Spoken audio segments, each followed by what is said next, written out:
My name is Margaret Thompson, and I never imagined that the worst night of my life would become the beginning of the greatest miracle I'd ever witness. The rain was pounding against my broken windows like angry fists, and I could feel the November cold seeping through every crack in these old walls that had been my sanctuary for 43 years. The bucket in my living room was overflowing again from the leak in the roof, and I was down to my last $27 until my pension check arrived next week. I was stirring a pot of vegetable soup, probably the last decent meal I could afford this month, when I heard something that made my weathered heart stop completely. It wasn't the usual sound of the wind howling through the gaps in my window frames, or the familiar creaking of my deteriorating house settling for the night. It was the sound of someone crying outside, a desperate broken sob that cut through the harsh patter of rain like a knife through my soul. Through my cracked kitchen window, I saw a figure hunched against my crooked fence, completely soaked and shivering uncontrollably. My monthly pension of $847 barely covered my basic needs, and my house was literally falling apart around me piece by piece. But I couldn't ignore another human being in such obvious distress. That's not who I am, and that's certainly not what my Baptist faith had taught me during my 72 years on this earth. I grabbed my threadbare coat, the same one Henry had bought me for our 30th anniversary, and opened my front door, the rusty hinges protesting loudly like they always did. "Sir, sir, are you all right out there?" I called out into the storm, my voice barely audible over the thunder. The man looked up at me with the most broken, devastated expression I'd ever seen in my life. His expensive-looking suit was completely ruined. His salt and pepper hair matted against his face, and his eyes held a pain that went far deeper than any physical discomfort ever could. Little did I know that this mysterious stranger, this broken soul seeking shelter from both the storm outside and the tempest raging within his heart, would be the direct answer to 27 long years of faithful prayers.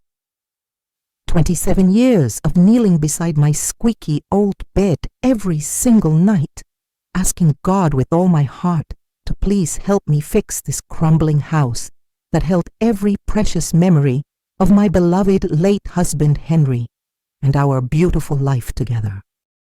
What you're about to hear is the absolutely true story of how God works in the most mysterious and wonderful ways, and how sometimes our greatest blessings come disguised as our darkest, most challenging moments.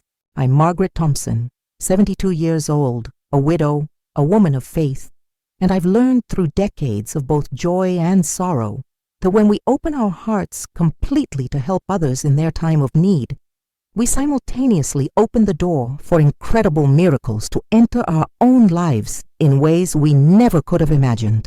Before I continue with this absolutely incredible journey that changed my life forever, I'd love to connect with each and every one of you watching this video right now.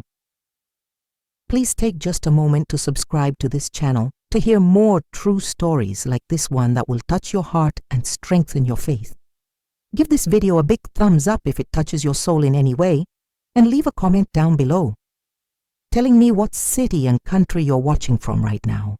There's something so beautiful and powerful about knowing that stories of hope, faith, and unexpected miracles are reaching precious people all around the world, connecting us all through shared experiences of God's love and provision. Now, let me take you back to that stormy Tuesday night in November, when my small act of human kindness set in motion a series of events that would completely transform my life in ways I never could have dreamed possible. This isn't just a story about generosity or unexpected encounters with strangers. It's about the incredible power of unwavering faith, the vital importance of treating every single person we meet with dignity and respect, and how God's timing is always absolutely perfect, even when we can't see His plan clearly through our human eyes.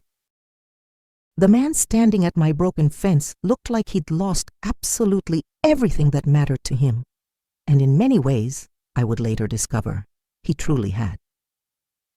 His broad shoulders shook not just from the bitter cold, but from something much deeper, much more profound. I didn't hesitate for even a second. I never do when someone desperately needs help, regardless of who they are or where they come from. "Please, please come inside right now," I called out urgently, raising my voice over the howling storm. "You'll catch pneumonia out there, and I won't have that on my conscience." He looked at me with genuine surprise and confusion, as if he couldn't believe that a complete stranger would invite him into her home without knowing anything about him. His clothes were clearly expensive, the kind of suit that probably cost more than I spent on groceries in 3 months. But they were soaked completely through, and I could see he was wearing what looked like a gold wedding ring on his trembling left hand. He hesitated for a long moment, looking uncertain and almost suspicious, then slowly walked toward my front door like a man who'd forgotten how to accept kindness. "Ma'am, I really don't want to impose on you," he said, his voice hoarse and raw from crying.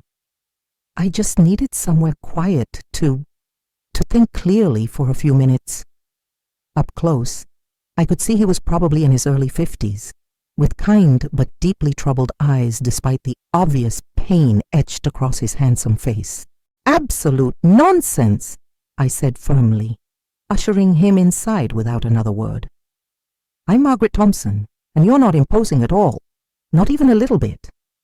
The Lord wouldn't forgive me if I left someone out in weather like this." My living room was humble, embarrassingly so if I'm being completely honest. The furniture was old and worn, purchased decades ago when Henry and I were newlyweds. The carpet was worn thin in several places from years of use, and I was mortified by the metal bucket catching rainwater from a persistent leak in the ceiling. But I saw him looking around my modest home, not with judgment or disgust, but with something I couldn't quite identify at first. Later I would realize it was recognition. He was seeing something he'd lost long ago. He introduced himself simply as David, and gratefully accepted my offer of dry clothes, an old wool sweater and comfortable pants that had belonged to my Henry, God rest his soul. They were clearly too big for him, hanging loose on his frame, but they were warm and completely dry. "I hope you don't mind simple vegetable soup," I said apologetically, ladling the steaming aromatic broth into my nicest bowl. One of the few remaining pieces of my grandmother's delicate china that I hadn't been forced to sell over the years to make ends meet. It's not much, but it's hot and filling, and I made it with love. David accepted the bowl with hands that trembled slightly, and I noticed fresh tears mixing with the rainwater still dripping steadily from his disheveled hair. As we sat together at my small, scratched kitchen table, I couldn't help but notice how he ate, slowly, thoughtfully, gratefully, as if he hadn't had a genuinely home-cooked meal in ages.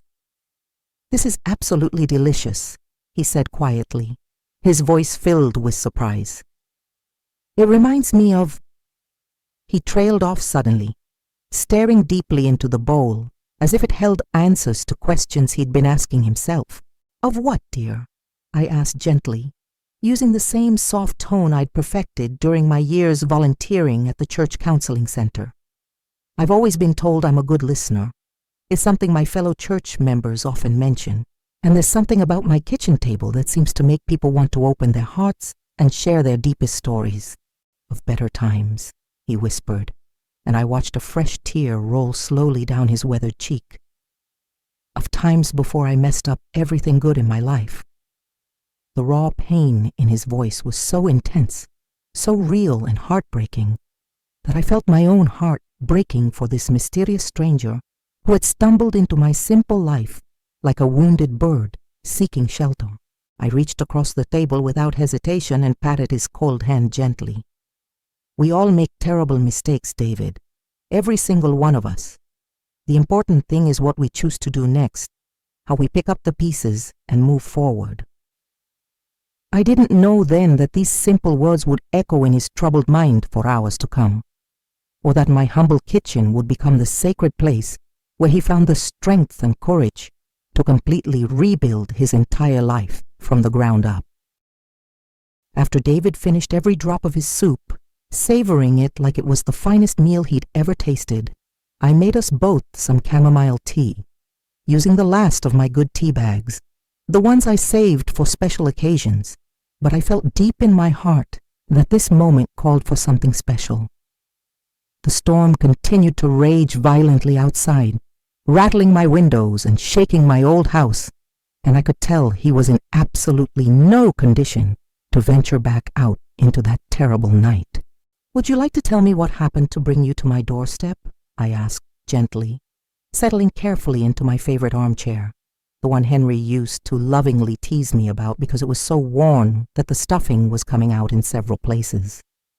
Sometimes I've found that talking to a complete stranger can be easier than talking to people who know us and our history. David looked genuinely surprised by my direct approach. But after a long, thoughtful pause, the words came pouring out of him like water from a broken dam. "I had a terrible fight with my wife tonight," he began, his voice barely above a whisper. "The worst fight we've ever had in our entire relationship. 25 years of marriage, and I said things to her that I can never, ever take back." He told me in painful detail about how his work had completely consumed his life, how he'd missed countless anniversaries, birthdays, school plays, and other important family moments, how his wife, Sarah, had begged him repeatedly over the years to slow down, to remember what really mattered in life, but he'd been so completely focused on building his business empire that he'd forgotten to build and nurture his marriage and family relationships. "She packed her bags tonight," he continued, his strong voice finally breaking completely. "Said she couldn't stand to watch me destroy our family anymore. She's going to stay with her sister indefinitely, and honestly, Margaret, I don't blame her at all. I've become someone I don't even recognize when I look in the mirror." I listened without any judgment whatsoever, the way I'd learned to do during my many years as a volunteer at the church counseling center, where broken people came seeking hope and healing. When he finished his heartbreaking story, I shared my own journey, how Henry and I had been blessed with 35 absolutely beautiful years of marriage before cancer cruelly took him from me at the age of 68. "We weren't rich in material things," I told him honestly, glancing around my humble home with its peeling wallpaper and water-stained ceiling. "Henry worked long hours at the factory, and I cleaned houses and took in sewing to help make ends meet. But we were incredibly rich in love, rich in faith, and rich in the precious time we spent together every single day." I pointed to a faded photograph on the mantel, Henry and me at our 25th anniversary, dancing right here in this very living room to our wedding song. "After he passed away and left me alone, I kept praying faithfully for God to help me fix this deteriorating house," I continued, gesturing sadly to the peeling wallpaper, the water stain on the ceiling, and the worn carpet beneath our feet. "It's literally falling apart around me, just like I feel like I am some days. But you know what I've learned through all these years of struggle? Sometimes God doesn't fix our circumstances right away. Sometimes he uses those very circumstances to fix and refine us first." David looked around my modest room with completely new eyes, and I saw something profound shift in his expression. Despite the obviously worn furniture, the clear signs of age and financial struggle, there was something deeply peaceful about this space. Something indefinable that spoke of genuine love, of a life well lived with proper priorities, of contentment that came from within rather than from material possessions. "How do you do it?" he asked suddenly, his voice filled with desperate curiosity. "How do you manage to stay so positive and hopeful when everything is literally falling apart around you?" His question was completely genuine, filled with the desperation of a man searching for some kind of anchor in the terrible storm of his life. I smiled warmly and pointed to my well-worn, leather-bound Bible sitting on the coffee table, its pages marked with years of study and prayer. "Faith, dear one. Pure, unwavering faith and the absolute knowledge that every trial we face is temporary. But every act of genuine love, echoes through eternity and touches lives in ways we may never fully understand. I had no way of knowing then that these simple words would become his guiding principle for everything that would follow in his transformed life. As the evening continued and grew later, I carefully prepared the guest room for David, what had once been Henry's beloved study that I'd lovingly converted into a bedroom after he passed away. The bed was old but incredibly comfortable, layered with quilts that my dear mother had made with her own hands decades ago, and pillows that still carried the faint, sweet scent of lavender from my small backyard garden. "Mrs. Margaret," David said softly, as I handed him a fresh, clean towel and a new bar of soap, "I honestly can't thank you enough for what you've done for me tonight. You've shown me more genuine kindness and compassion in one evening than I've experienced in many months." There was something noticeably different about him now. The desperate, frantic edge in his voice had softened considerably, replaced by sincere gratitude and something that looked almost like hope. "We're all just walking each other home in this life, dear," I replied gently, using one of Henry's favorite expressions that had always brought me comfort. "Besides, you've given me something absolutely precious tonight, too." When he looked confused and questioning, I continued with a smile. "You've given me someone to care for, someone to nurture.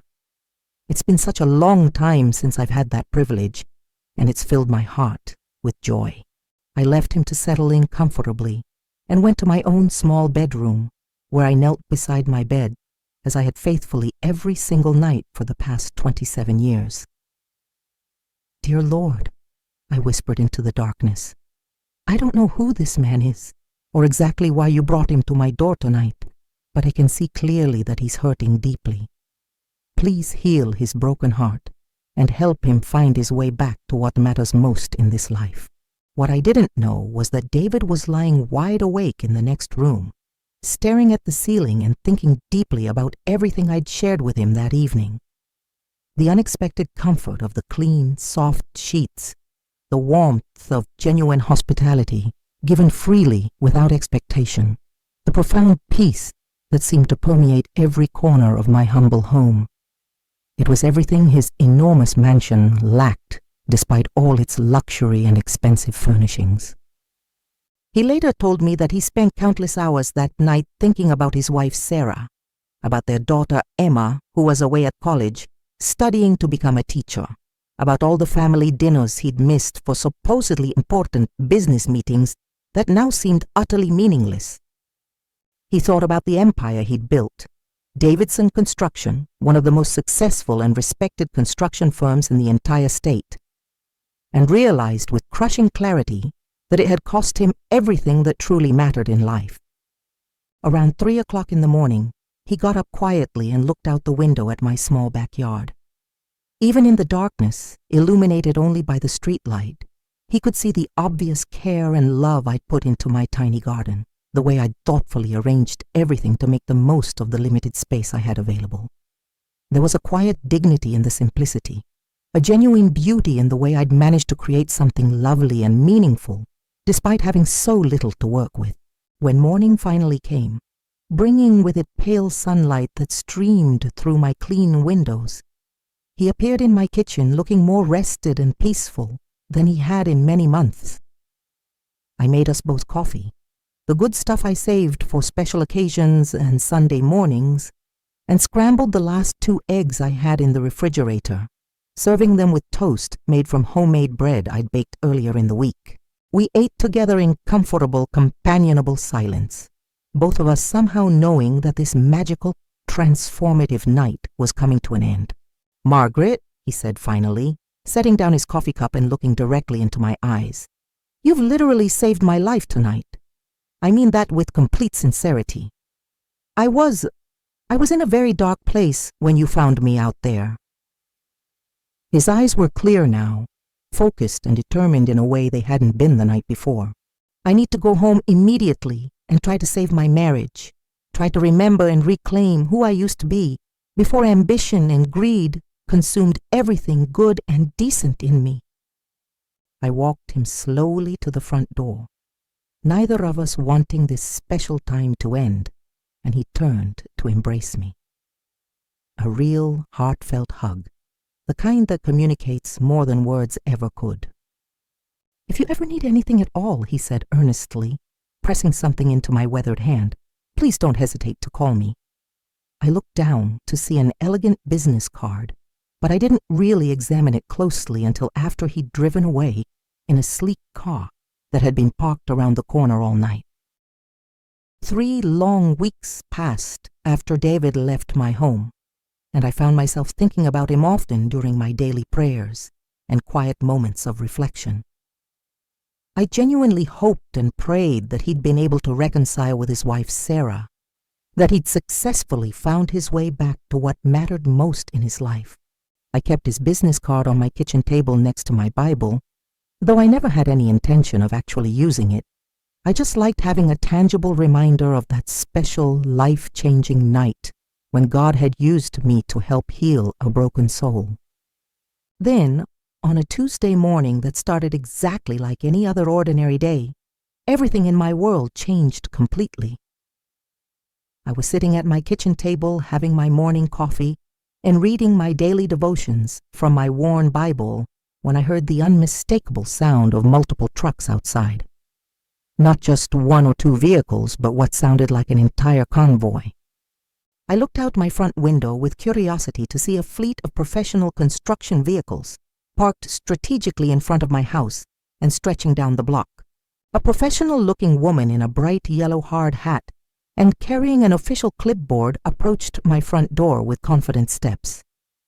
"Mrs. Thompson," she asked politely when I answered the door with confusion.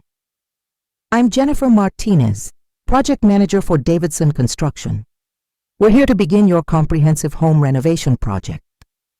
I stared at her in complete bewilderment, certain there had been some kind of administrative mistake. "I think there's been a serious error," I said slowly, my mind racing to make sense of the situation. "I haven't hired anyone to renovate my home. I couldn't possibly afford anything like that." But then it suddenly hit me like a bolt of lightning. Davidson Construction. The business card sitting on my kitchen table. David, my mysterious stranger from that stormy night. "Oh my goodness gracious," I whispered, feeling weak in the knees. Jennifer smiled warmly, her eyes twinkling with obvious delight at my reaction. "No mistake at all, ma'am. Mr. Davidson gave us extremely specific and detailed instructions.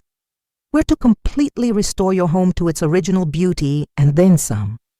He said to spare absolutely no expense and to make it everything you've ever dreamed of having." She handed me a cream-colored envelope with my name written in careful, elegant handwriting that I somehow recognized. With trembling, unsteady hands, I opened the envelope carefully. "Dear Margaret," it began, and I had to sit down on my front steps to continue reading. "Your incredible kindness and compassion saved far more than just my life that stormy night. It saved my marriage, my relationship with my daughter, and my very soul. Sarah and I are in intensive counseling and working things out beautifully. I've learned to leave the office at a reasonable hour and remember what really matters most in this precious life. I can never adequately repay what you've given me, but I can make absolutely sure that your faithful prayers for your home are finally answered in the most wonderful way possible. Please allow my team to take care of everything. With eternal gratitude and love, David Davidson." I sank deeper into my chair, tears streaming uncontrollably down my face as the full magnitude of what was happening began to sink in. 27 long years of faithful prayers, 27 years of kneeling beside my bed every single night, asking God with all my heart to please help me fix this deteriorating house that held so many precious memories of Henry and our beautiful life together. I had imagined maybe a new roof to stop the leaks, or some updated plumbing to fix the constant problems. But this was beyond anything I could have ever dreamed or imagined in my wildest fantasies. "Mrs. Thompson," Jennifer asked gently, genuine concern in her voice. Are you all right?" I looked up at this kind, professional woman who was about to oversee the miracle I'd been praying for my entire widowhood, and I couldn't find adequate words to express what I was feeling. All I could manage to do was nod vigorously and whisper through my tears, "Yes, dear. I'm far more than all right. I'm witnessing an absolute miracle from God Himself." The construction crew spent the entire morning conducting thorough assessments, measuring every room carefully, taking detailed photographs from multiple angles. Jennifer sat with me at my beloved kitchen table and showed me architectural plans and blueprints that literally took my breath away. "We're going to lovingly preserve the essential character and charm of your home while making it completely modern, safe, and comfortable," she explained patiently. "Brand new foundation, completely new roof, totally updated electrical and plumbing systems, but keeping all the charm, warmth, and precious memories that make this place special." As I studied the detailed plans with amazement, I saw my little house transformed into something beautiful beyond my wildest imagination, while still being recognizably and unmistakably home. "How long will this incredible project take?" I asked, feeling completely overwhelmed by the scope of what they were planning. "And where on earth will I stay during construction?" Jennifer smiled broadly. "Mr. Davidson has personally arranged for you to stay at the luxury Grandview Hotel for as long as necessary, with all expenses completely paid. He specifically instructed me to tell you that you'll be treated like the absolute queen that you are." The comprehensive renovation took exactly 3 months, and every single day felt like Christmas morning, filled with anticipation and wonder. Jennifer became like the daughter I'd never had, calling me faithfully each evening to update me on the day's progress, and respectfully asking my opinion on everything from paint colors to light fixtures to cabinet hardware. She told me confidentially that in all her years in the construction industry, she'd never seen a client care so deeply about getting every single detail absolutely perfect. "Mr. Davidson calls the job site twice every day," she confided to me one evening over dinner at the hotel. "He wants to make absolutely sure we're honoring not just your physical house, but the memory of your beloved husband and the beautiful life you built together within these walls." I learned that David had personally selected the hardwood floors, gorgeous oak planks, exactly like Henry and I had always dreamed of having, and had insisted on installing a completely new, state-of-the-art kitchen with all the modern conveniences while maintaining the cozy, welcoming feel of the original space. During my extended stay at the luxurious hotel, I received regular, heartwarming visits from David's wife Sarah and their daughter Emma. Sarah told me through tears how my single night with David had been the crucial turning point in their troubled marriage. "He came home that morning a completely changed man," she said, her voice thick with emotion. "He told me about meeting an angel who'd shown him what real wealth actually looked like, what a home filled with genuine love and contentment felt like."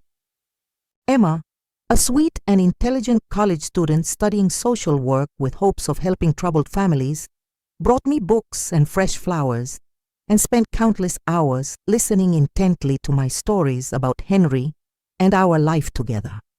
"Dad said you taught him that success without love is just expensive emptiness," she told me one quiet afternoon as we sat in the hotel's beautiful garden. "He's cut his work hours completely in half, and for the first time since I was a little girl, we actually have family dinners together again every single night." The day finally came when Jennifer called to tell me that the house was completely finished and ready for my return. "Mrs. Thompson," she said, her voice thick with emotion, "I honestly think we've created something truly special and magical. Mr. Davidson specifically asked if he could be there when you see it for the very first time." My heart was pounding with excitement and anticipation as I rode back to my neighborhood for the grand reveal that would change my perspective on everything. When I turned the familiar corner onto my street, I literally gasped and had to ask the taxi driver to stop for a moment so I could collect myself. The house looked like something straight out of a fairy tale or a magazine. The basic structure was the same beloved shape I remembered, but everything had been lovingly restored and enhanced beyond my wildest dreams. The front porch I dreamed about for decades was there in all its glory, complete with elegant white columns and a beautiful porch swing where I could sit and watch the world go by. David was waiting on the front steps with Sarah and Emma, all of them beaming with excitement and anticipation. "Welcome home, Margaret," he said warmly, embracing me like family. As he led me slowly up the brand-new front walkway, past landscaping that looked like it belonged in a botanical garden, I could barely contain my overwhelming tears of joy. This wasn't just renovation. This was resurrection, rebirth, a complete transformation. The front door opened to reveal hardwood floors that gleamed like liquid honey in the afternoon sunlight, walls painted in soft, welcoming colors that made every room feel bright and cheerful, and all my cherished furniture professionally restored and arranged perfectly throughout the space. The kitchen took my breath away completely. Modern appliances seamlessly integrated with vintage-style cabinets, a beautiful island where I could bake bread and cookies again, and a charming breakfast nook that looked out over a garden that was even more spectacular than anything I'd ever imagined. But the most touching surprise was waiting in the living room. There, hanging proudly above a beautiful new stone fireplace, was an enlarged and professionally restored version of that faded photograph of Henry and me dancing on our anniversary. Below it, a small brass plaque read, "A home built on love lasts forever." The sight of it made me sob with happiness. "David," I whispered, completely overwhelmed by the magnitude and thoughtfulness of what he'd accomplished. This is beyond anything I could have dreamed in my entire lifetime." He smiled, and I could see tears of joy in his eyes, too. "You gave me back my life and my family, Margaret. This is simply returning the favor with interest." As we toured every room together, I discovered countless thoughtful details. A reading nook by the window where I could sit with my Bible each morning, a craft room where I could pursue my hobbies, modern conveniences that would make daily life so much easier, and everywhere I looked, evidence of the love and care that had gone into every decision. This wasn't just a house anymore. It had been transformed into the home of my dreams while honoring every precious memory it contained. As I sit here now, in my absolutely beautiful home, surrounded by memories both cherished and new, writing this story at the gorgeous kitchen island that David insisted on installing, I'm reminded every single day that God's timing is always perfect and His love is truly infinite. What started as what felt like the worst night of my life, watching a complete stranger suffer alone in the storm, became the catalyst for the greatest miracle I've ever experienced in my 72 years. David and his wonderful family have become like my own family in every way that matters. They visit regularly for Sunday dinners and holidays, and Sarah and I have become the closest of friends, sharing recipes and stories and supporting each other through life's ups and downs. Emma calls me Grandma Margaret now, which fills my heart with indescribable joy, and they've all joined me at my little Baptist church, where David now serves enthusiastically on the building committee and Sarah helps coordinate the women's ministry programs. We've all learned together that sometimes God uses broken people to fix other broken people, and sometimes He uses our simple willingness to serve others as the key to unlock blessings in our own lives that we never could have imagined. The most beautiful part of this incredible story isn't even the house itself. Though I wake up every morning grateful for every restored beam, every modern convenience, and every thoughtful detail that makes daily life such a joy. The most beautiful part is the constant reminder that when we open our hearts completely to help others in their darkest moments, we simultaneously open ourselves to receive miracles we never could have conceived. My 27 years of faithful prayer weren't ignored, forgotten, or dismissed. They were being carefully prepared for the perfect moment, with the perfect person, resulting in the perfect miracle that exceeded my wildest expectations.